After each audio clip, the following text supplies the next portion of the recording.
Now we're ready to start swatching everything. I've used my Faber Castell Pitt Artist Pen fineliner in 0.7 to write the title, and it was super smooth. I loved it. I love doing the little stars. I like how the line is a lot thicker than with my other pens from this brand. So I love it already. Now my plan is, as always, to keep the best for last. So I was thinking that I could swatch the acrylic paints first. This is my acrylic palette.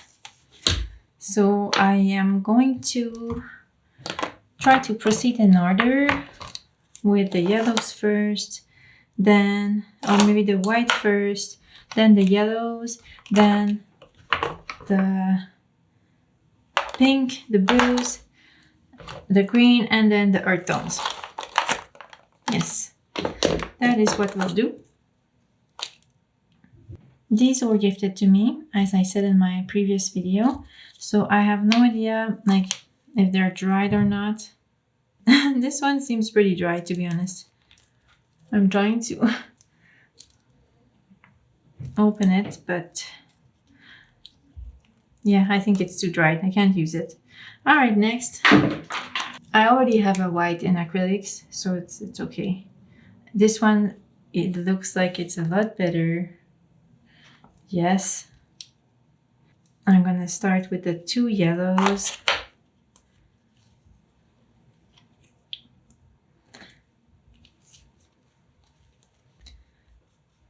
And so we have the lemon yellow right here.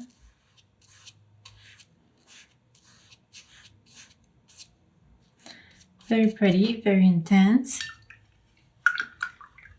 And then the cadmium medium hue.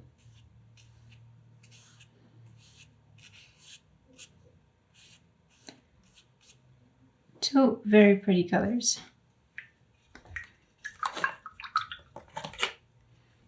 This pink one was super tough to open, so I don't know if maybe the paint is, oh no, it looks fine. I think it was just tough to open, but once it's open, it's fine. This looks like a super pretty color. Yes.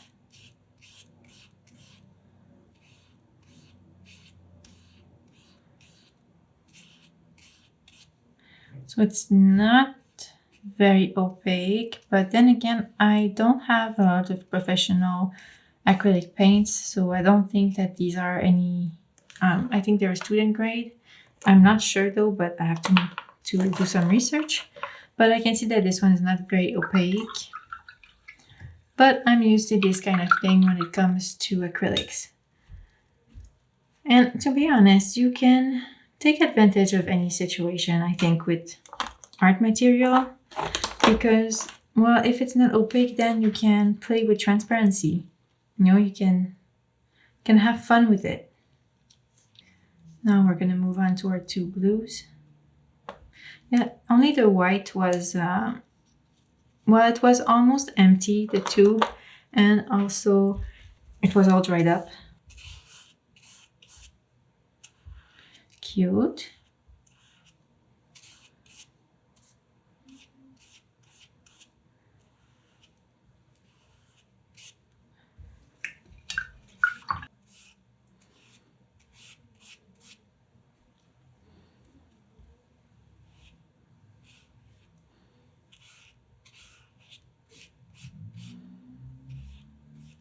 I think these are going to be fun paints to paint with. Now the phthalo green, which is a color that I don't have in acrylics, so I'm happy that my sister gave it to me. Very beautiful green.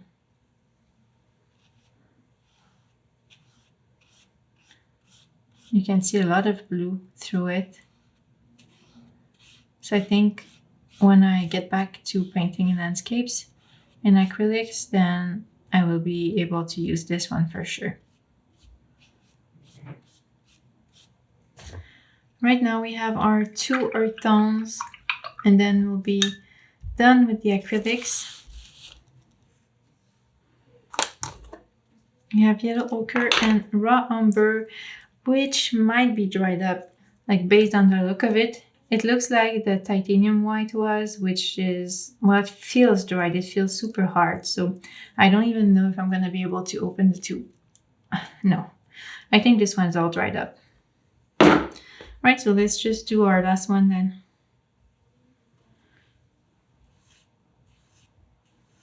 I always love this color. It's so pretty. This one is super opaque.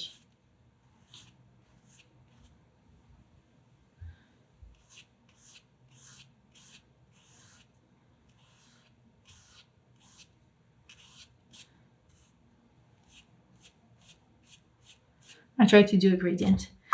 All right, so that's it for the acrylics. I'm going to wait for them to dry, and then I'm gonna write the names on top so I don't forget. And then we're gonna move on to some other fun stuff. Now I want to try the inks. This one I won't try because I know it already and it's white, so it won't show on the paper, but it's I know it's a fun one. So I'm just gonna put like a small dot here.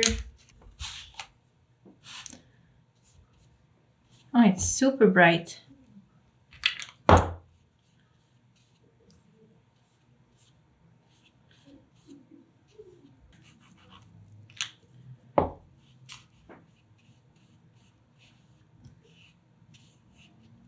Super bright, super vibrant. Now I'm gonna try these other. Oh, this one, I did not say which one it was. By the way, this was the Liquitex acrylic ink in cadmium yellow light hue.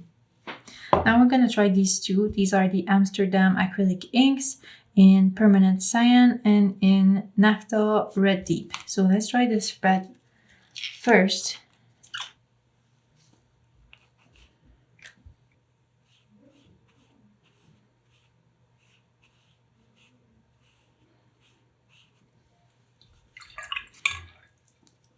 And the blue. And then I think we might have fun mixing the colors.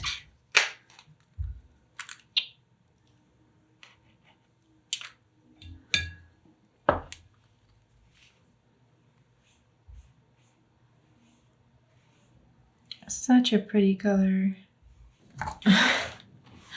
Oh my god. I just noticed that I did not film this part.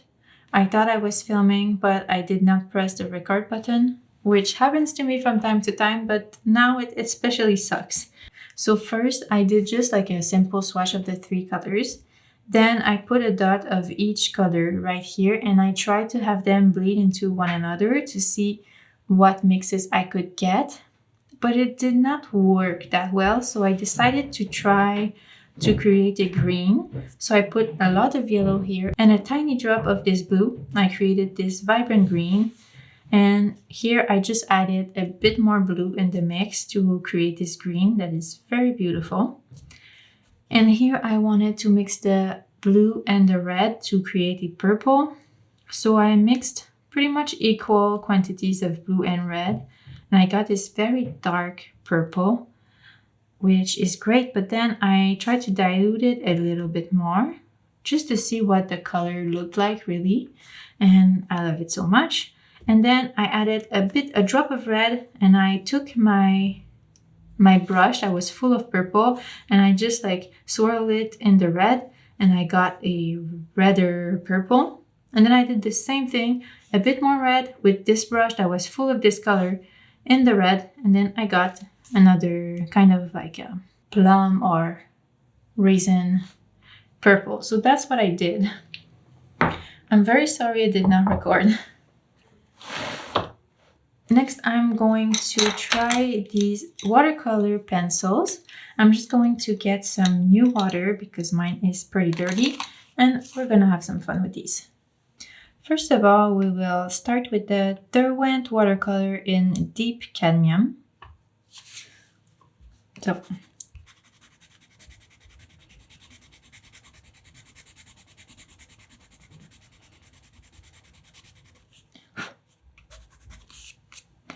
it's a beautiful yellow, a bit more like earth tone, just like I like them. Now let's add some water. Yes.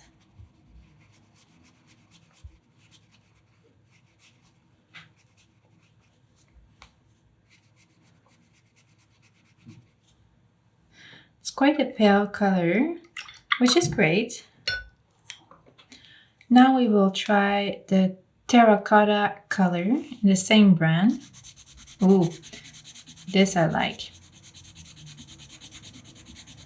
I don't know if you can see, but it does like a lot of dust.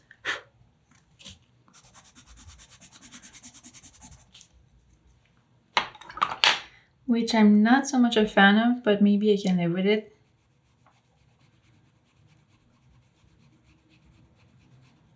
In general, watercolor pencils are not my favorite because I kind of don't have the need of mixing the two. Usually if I need pencils, I'm just gonna use pencils, and if I need watercolor, I'm gonna use watercolor. So I have to say that I have not used these kinds of pencils too much in my art. Maybe if I do like a mix, then I feel like you have to do your mix on paper, so you can't be too precise about it. And you kind of have to wait and see what it's gonna look like. So I don't know. And sometimes you get pens that like you really see the pencil lines underneath. It kind of doesn't dissolve all the way. So this is the mix of these two colors, which is interesting. It kind of creates an interesting texture. Let's try the sky blue now. Oh, this looks like a really beautiful color. It creates so much dust.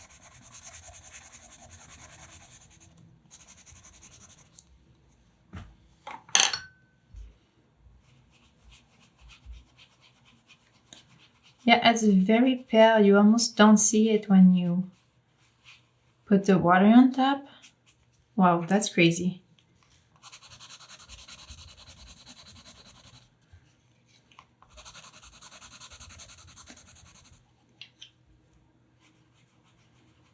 Yeah. Let's try the jade green. Maybe with a color this intense, I'm gonna have a better payoff when I add the water. But I'm really not a fan of the dust it creates. And yeah, I know I'm repeating myself, but I don't really know how I'm gonna use them. Let's like mix here.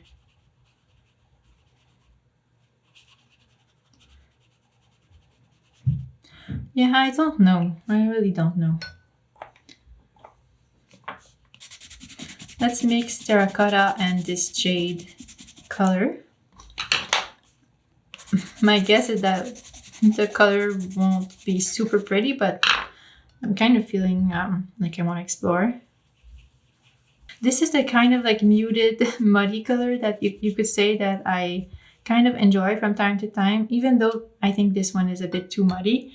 And I think we can still see the spot of terracotta and the spot of jade green underneath. So really, I'm not too impressed. I don't think I'm gonna purchase other pencils like these.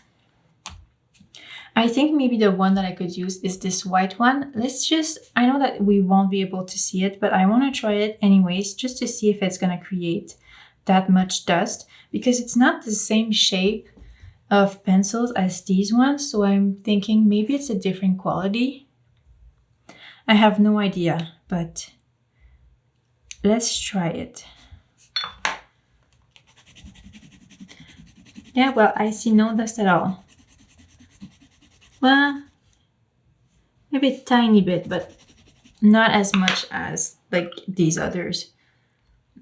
Not as much as these other pencils. Well, I mean, I'm still adding some water, but like you won't see it.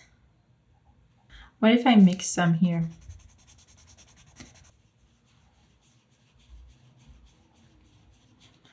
And like I can create a paler color, but then again, it pretty much looks the same as this color here, which is the same color, but just more diluted. So honestly, I don't know. What I was thinking for this one is that I could draw on top of paintings that were already dried and finished, just to create a bit more texture. And if I wanted to, I could add some water on top to make it like more diluted. But I'm gonna have to explore with this because I'm not sure. Let's put these aside. Now I think we should move on to the fun stuff, which is the watercolors. This, by the way, is my swatch book. I've done a whole video on it, on how I set it up, just like a bullet journal. So if you want to see that, I think it's super interesting. You should have a look. It's gonna be up here. Just click on it and you'll be able to see how I set up my swatch book. The goal for this book is to have all my swatches in one place. This is a place where I can go back and pick my colors. It's super useful. Okay, now I'm going to show you all the watercolors that we have. At first I only had, well, if you've seen my latest video, you've seen that I had bought these 2 Daniel Smith ones and then a bunch of Schmincke Horadam super granulating watercolors. But I also recently bought these 3 Daniel Smith watercolors that I decided that I should include in this video because why not? I haven't shown you how they look like yet, not officially. So I think maybe I should just swatch these. What I want to do is use the pebble swatching technique that Natasha Newton uses. I think it's a super beautiful way of swatching. It looks so much fun, and I think that you can see the granulation and the texture very well using this shape. So here I have a sushi plate. I'm gonna put the colors in this plate and then I'm going to swatch them. So let's start with the Daniel Smith watercolors, and then we're gonna try the Schmincke Horadam super granulating colors that I got and I'm so excited about. So I'm gonna try to like proceed in somewhat of an order. So this is the pebble technique. She just creates, well, a pebble.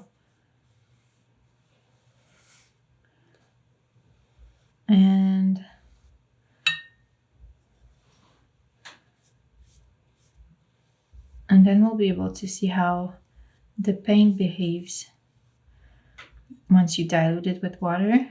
So of course, like this sketchbook, it's a mixed media sketchbook. So if I used a watercolor sketchbook, I think I would have a better result. But the goal of this sketchbook is really to have like all my paint swatches in one place to be able to make quicker decisions when it comes time to start a painting. So now I'm just trying to lift off a bit of paint so I can see how it behaves with the water. So this buff titanium is quite yellow. I bought it to replace another buff titanium from Van Gogh that I was using. And this one is a lot more yellow than the Van Gogh one. So I don't think it's going to be a replacement, but I think it's just going to be like an additional color that I will be able to use in my paintings. Now we're going to try Potter's Pink, which is a color that I was eyeing for so long. It's like such a beautiful color. And it's granulating, it's like, it's amazing. And what I like about this swatch book is that it's so relaxing, swatching everything.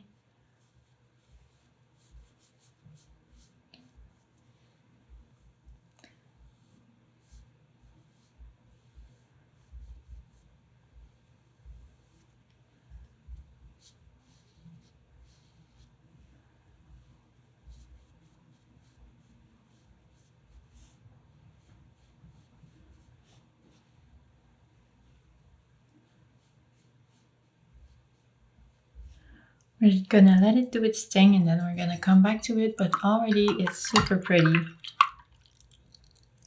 Now we're gonna do Bloodstone Genuine. Oh, now I put so much of it.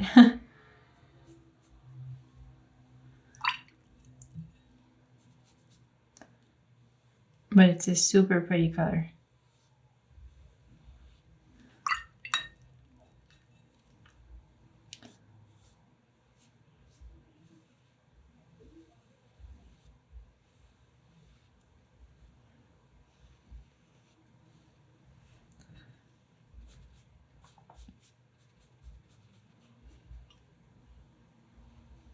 Like we can see it granulating right away.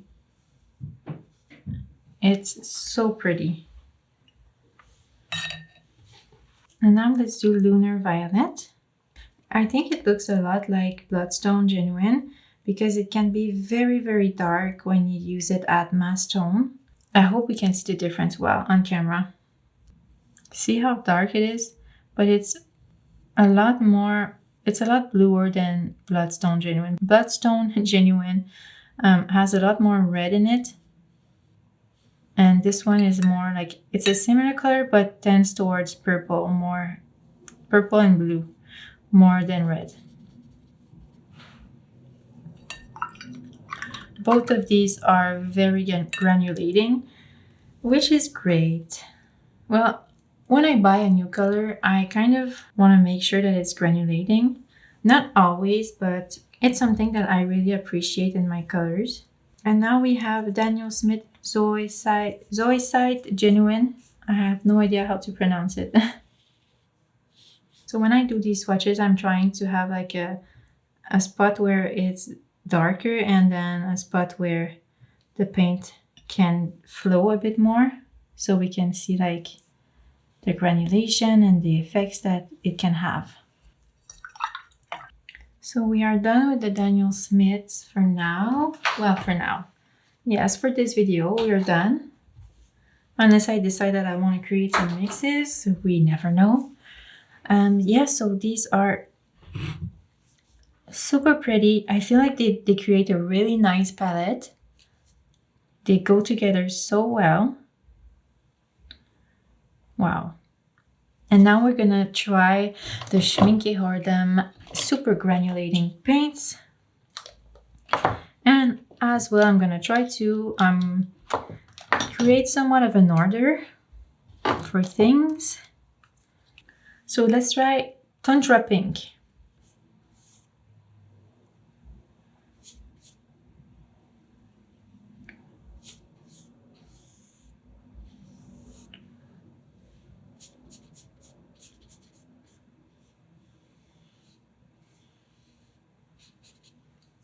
Oh, I can already see the color separation. I can see some red and some blue. Wow.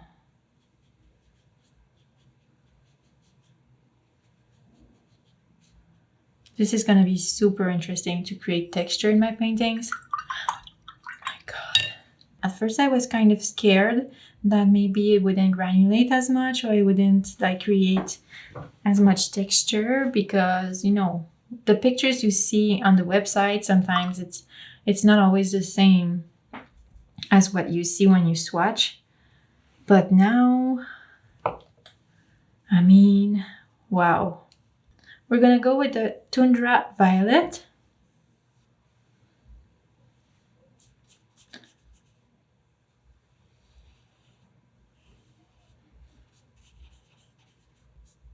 This one too, I can already see some color separation. I can see some browns. Oh yes, here. I don't know if you saw. Yes. I'm sure I'm gonna listen to myself while editing, and I will just hear myself saying, yes, yes, yes, the whole time. Oh my God. It's kind of like, it's like there's a copper in there. Oh, these colors are amazing. This one would be such a beautiful color for my big abstract painting that I want to create, because I want to use some blues. Oh my God. And this is not even like good watercolor paper. It's just normal mixed media paper, as I said. So imagine the effect on a watercolor paper. All right, so I'm just gonna put you a bit higher and we will try some more paints. now we're gonna try Deep Sea Violet.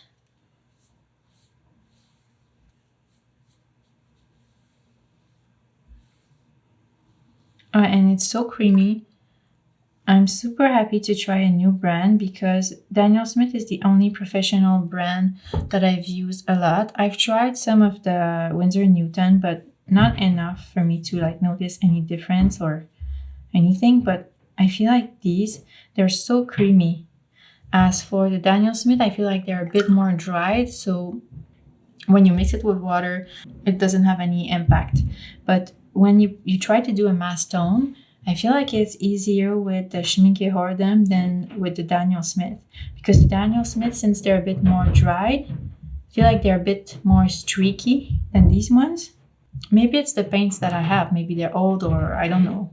But they're not that old because lots of them I bought not too long ago. So maybe Schmincke is more creamy. I don't know. And you can see here, okay, look at this one again. Since this paper is not very good, it warps easily. So here it kind of created a pool and the paint accumulated in this pool, and you can really see like the copper color, like it has accumulated here. Amazing. All right, and talking about this Deep Sea Violet now, we can see the texture. We can see that it has a little bit of copper in there as well. It's very beautiful. So granulating. My God. Now let's try the Tundra Blue.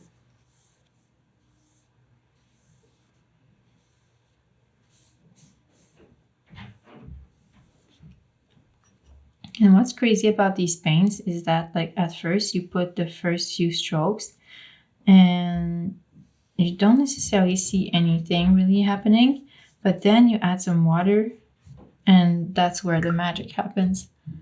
You just have to be patient and put a lot of water in there. Already I can see the granulation. So pretty. I don't think there's going to be any color separation in this one. I think it's just very granulating, but that's it. Which is okay. It's fine.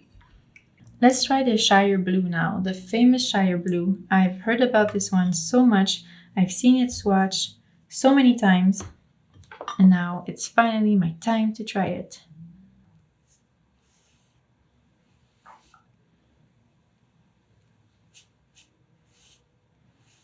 Oh yes, I can already see color separation. I can see some yellows, some blues.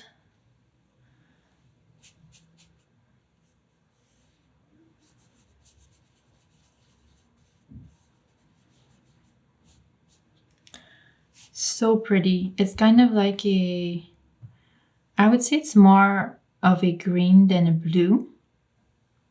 But you can see some blue in there.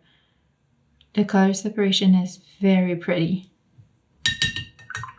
And now we only have 2 left. So sad. We'll try the Forest Blue, which my guess is that it's going to be kind of a green as well. Because it looks green, I think. It looks more green than blue on the tube, but we'll see. Like even if I put a lot of paint, just like right now, I find it so much creamier than the Daniel Smith. I still love Daniel Smith though, you know, but it's just fun to notice differences between the paints.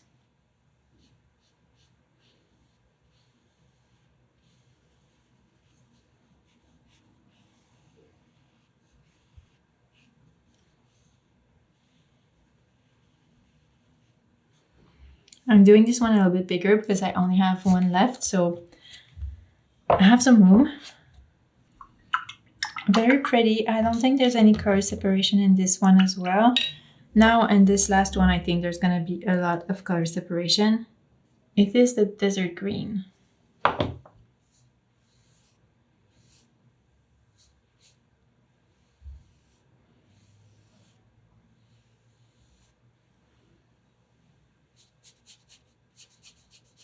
I always see color separation. Oh my god, so pretty.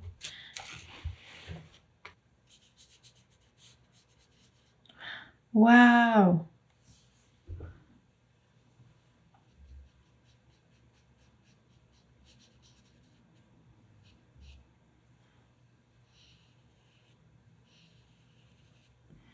This is so beautiful. Okay, so now we're gonna wait for this page to dry. Then I'm gonna show you some close-ups. Then I think we might have some fun with mixing a bit of these colors just to see what happens, just to see what we can create.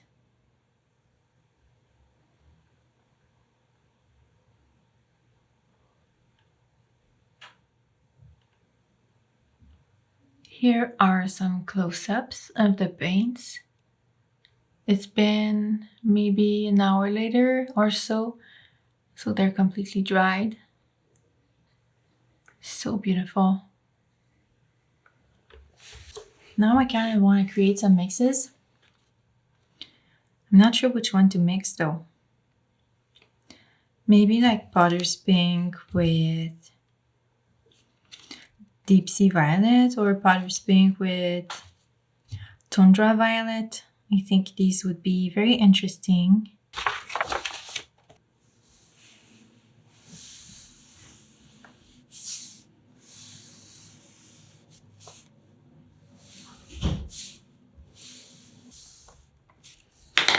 I'm trying something out. I have no idea what's gonna happen. So I'm just planning on putting some of the Potter's Pink right here. And then the Deep Sea Violet.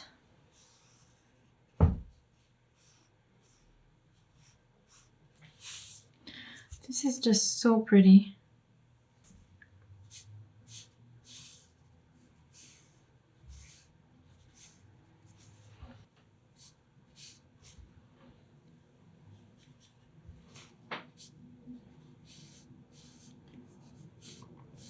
So I'm trying to add a bit more and more of this Deep Sea Violet into my mix.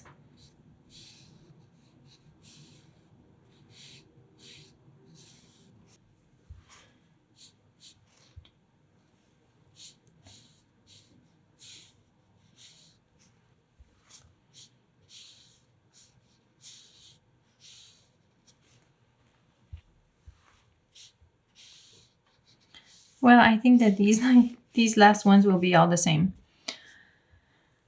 I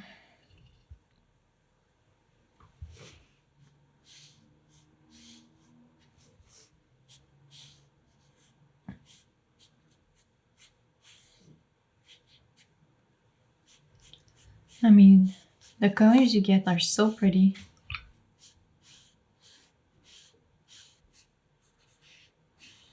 I think I should have put a little bit less steps in between the two colors, because these are pretty similar, and these two, but oh well. The important thing is that I had fun, and that I did. I mean, these colors are so beautiful.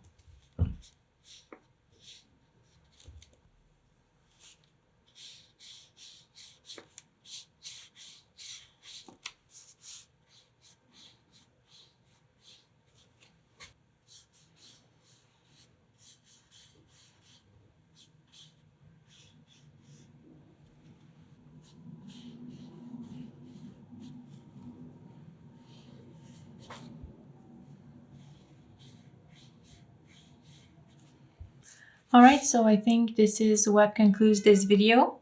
With the sound of my cat meowing, it means that it's time to go eat. So I hope that you enjoyed this video, that you enjoyed seeing all the new art supplies that I got this month. It was so much fun to swatch, and I hope that you got a lot more ideas of what to do next or what colors to get.